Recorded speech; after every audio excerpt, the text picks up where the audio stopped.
Ity tanàna ampovoany ity no tsara rehefa hoe jery ny point G. Raha ero fanondro AKB fanondro adala zany no filazana azy, io no tsara.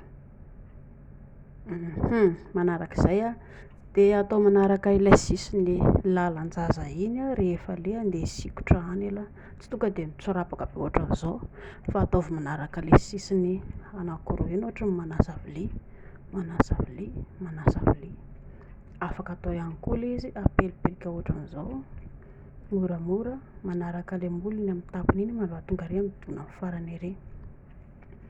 Rehefa tonga ery amin'ny farany ery ilay izy tsapany ilay midona amin'ny farany iny dia avy eo ampakarina kely ohatran'izao, ao ambony ao no misy an'ilay boribory kely ohatran'ny baolina kely izay ilay izy, na ampakarina ohatr'izao ahetsiketsiky ohatran'izao ny rahadarana, na koa atao miakatrakatra ohatran'izao.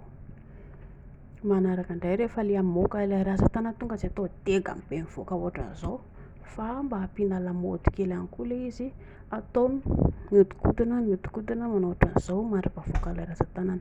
Mba handritran'izay dia ery amin'ilay lohany kitso ozy nareo, clitoris ozy tsika, iny afaka somary lelafiny elahy ihany koa iny.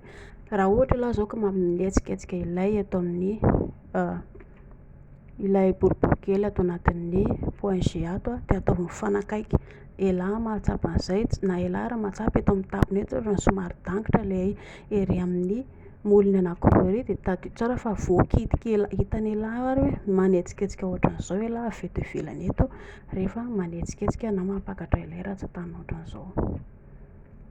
Ilaina ny madio tompoko, lelan'ny elahy maimbo sigara, maimbo toaka, iny dia anisan'ny raha ileladelaka any tadio tsara fa avy eo lasa ho simba, ho maimbo ihany koa avy eo lalan-jazam-behivavy dia hoe lay kivy be na ninona ilay izy nefa vokatra ilay loto avy amin'ny elahy avy any.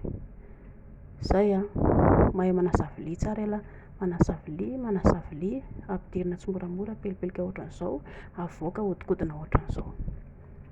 Efa nisy video nataoko tany fa mba tsy hita tsy haritra fotsiny ity androany ity, zay dia mahazo toa.